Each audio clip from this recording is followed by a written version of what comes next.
नमस्कार, आपलं स्वागत आहे प्रतिमाज रेसिपीमध्ये। आज आपण करणार आहे गवारीची भाजी। त्यासाठी मी इथं साहित्य घेतलं आहे। इथे मी गवारी निवडून स्वच्छ धुवून घेतलेली आहे। इथं एक टमाटा बारीक कापून घेतलेला आहे। हा कांदा घेतलेला आहे बारीक कापून। हे लाल तिखट घेतलेलं आहे। हा ठेचलेला लसूण आहे आणि हे शेंगदाण्याचं कूट घेतलेलं आहे। आता आपण या कढईमध्ये तेल टाकून घेऊया थोडं आणि ही धुतलेली गवार याच्यामध्ये टाकायची। ही गवारी चांगली या तेलामध्ये परतून घ्यायची। त्या गवारीचा कच्चेपणा गेला पाहिजे। चांगली गवारी याच्यामध्ये आपल्याला भाजून घ्यायची। गवारी चांगली परतलेली आहे तेलामध्ये। आपण तिला आता ताटामध्ये काढून घेऊया। आता या कढईमध्ये थोडं तेल टाकायचं। तेल तापले की त्याच्यामध्ये हा ठेचलेला लसूण टाकायचा।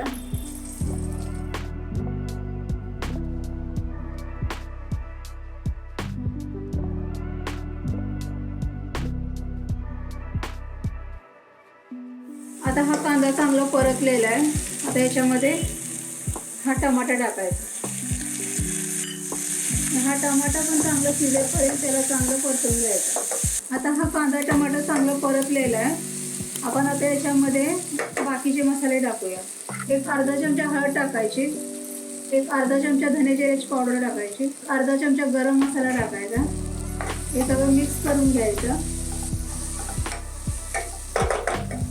नंतर याच्यामध्ये हा लाल तिखट टाकायचं। तुम्हाला जेवढं तिखट पाहिजे तेवढं तुम्ही याच्यामध्ये लाल तिखट टाकू शकता। आता हे मिक्स करून आता आपण याच्यामध्ये ही आपण गवारी भाजून घेतली होती ती याच्यामध्ये आता टाकून द्यायची।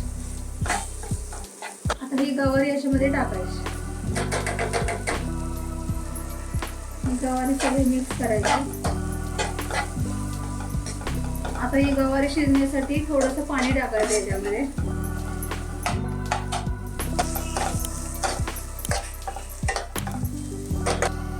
पाणी टाकायचं याच्यामध्ये थोडं।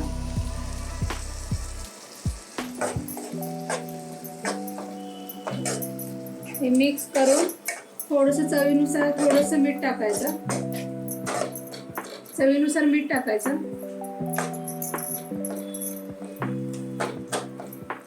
आणि आता ही गवारी आपण शिजायला ठेवून देऊया। ताट झाकून एक 10 मिनिट आपण ही गवारी शिजवून घेऊया।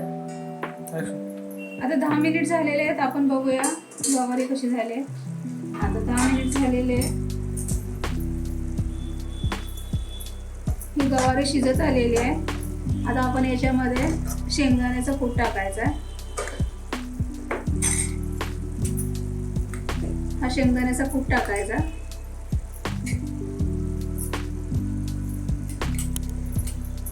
हे मिक्स करायचं।